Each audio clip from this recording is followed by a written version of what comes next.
Muy bien, en este video vamos a armar un circuito compuesto solamente de capacitores, que aunque no es común encontrar un circuito de este tipo, es con la finalidad de que nos familiaricemos con el uso de capacitores en lo que es Multisim Live.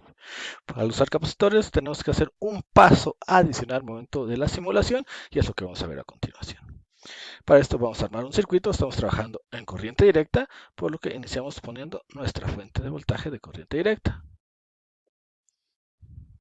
Ahora bien, vamos a poner unos cuantos capacitores. Voy a poner, pues, bueno, 4. Los capacitores los encontramos en el módulo de elementos pasivos, donde está la resistencia. Le damos clic y el segundo elemento es un capacitor. Lo seleccionamos y vamos a poner unos cuantos en el circuito. Pongo uno, le doy copiar, pongo otro, copiar, otro y el último. Voy a dejar todos estos capacitores, los voy a dejar con esos valores, un microfaradio cada uno. Realmente ahorita no queremos hacer un cálculo adicional, más que solo como ponerlos en un circuito.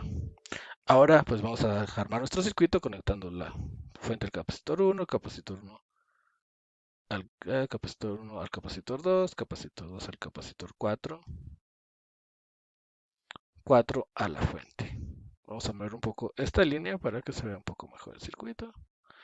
Y el capacitor 3 lo conectamos a los nodos 2 y 3 para que quede en paralelo con el capacitor C2. Por último ponemos nuestra tierra física. Ok, en este circuito, pues lo que queremos ver es los voltajes de los capacitores cuando ya están completamente cargados.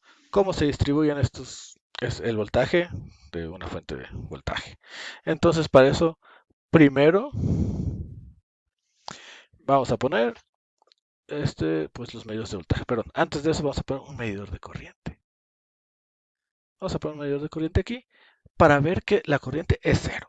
Cuando un capacitor está completamente cargado, no deja pasar ningún tipo de corriente eléctrica y entonces la corriente debería ser cero. También vamos a poner un par de medidores de voltaje. Uno por acá, para medir el voltaje del capacitor 2 y otro para medir el voltaje del capacitor 4. Como yo quiero medir el voltaje del capacitor 2 y 3, está en paralelo, voy a obtener el mismo valor para ambos. Ninguno está conectado a tierra, tengo que poner una referencia para decirle a Multisim, ok, dame el voltaje desde este punto hasta este punto, es decir, desde el nodo 2 al nodo 3. Y referenciar este medidor hacia la referencia que acabamos de poner, referencia 1. Como lo referenciamos, le damos doble clic y aquí le decimos hacia quién lo va a referenciar. De esta manera, este medidor de voltaje va a medir el voltaje desde el punto donde lo conectamos hasta el punto de la referencia 1. No hay necesidad de poner una referencia para el segundo medidor de voltaje porque está midiendo el voltaje en el capacitor 4. Y el segundo terminal del capacitor 4 está conectada a tierra. Y por default los medidores de voltaje tienen como referencia tierra.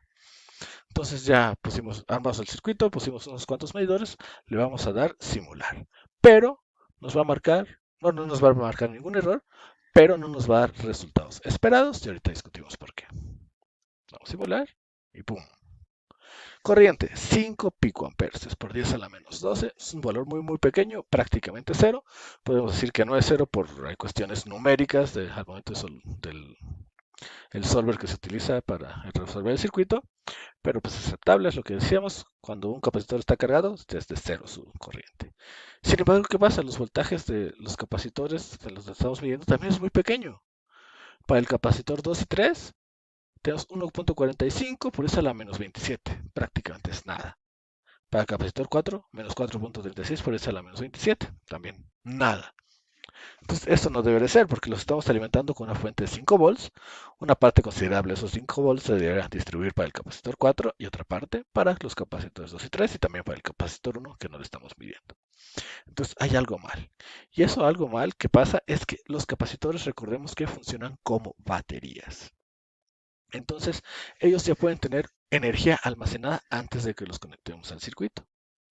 Y si ese es el caso, pues el circuito, bueno, por lo menos en esta simulación, se va a comportar de manera un poco rara. Más que nada porque no tenemos resistencias. Entonces, para evitar este tipo de errores numéricos, lo que tenemos que hacer es decirle a Multisim, mira, estoy conectando este capacitor, pero no tiene energía. Tiene un voltaje de cero, o sea, está completamente descargado. Y eso lo vamos a hacer para cada uno de los 4 capacitores que tenemos. Es decir, vamos a forzar a que Multisim entienda que los capacitores no tienen energía, por lo tanto tienen 0 volts.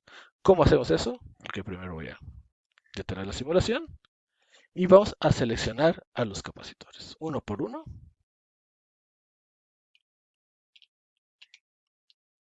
Ok, ok, le damos doble clic y se abre el panel de la derecha. Y en el panel derecha aquí hay un checkmark que dice ICE, Initial Conditions. Le vamos a dar clic, la seleccionamos y le decimos que inicialmente el capacitor esté en 0 volts, es decir, que inicialmente esté completamente descargado y se va a ir cargando con este circuito. Y hacemos lo mismo para todos los capacitores. Listo. Ya tenemos todos los capacitores con una condición inicial de 0. ¿Estamos listos? No. Nos falta un paso adicional. Que ya dijimos individualmente que los capacitores empiezan en 0, pero ahora le tenemos que decir a la simulación que tome esos valores. ¿Cómo lo hacemos?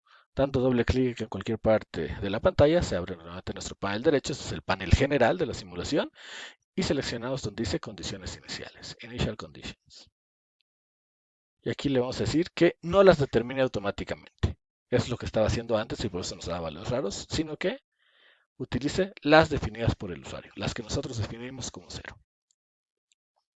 Ya que está esto seleccionado, podemos guardar y ahora sí corremos nuevamente nuestra simulación. Y ya son valores coherentes. Nuestra corriente sigue siendo muy pequeña, de hecho pues esta debería ser 0, por cuestiones numéricas no es, pero vemos que ahora el capacitor 4 tiene un voltaje de 2 volts, es realista. Capacitores 2 y 3 tienen un voltaje de 1 volt, están en paralelo, entonces ambos comparten el mismo voltaje, y por intuición vamos a decir que capacitor 1 tiene 2 volts y con eso se completarían los 5. Entonces estos valores sí son correctos y con eso es como acabamos este video introductorio de el uso de capacitores.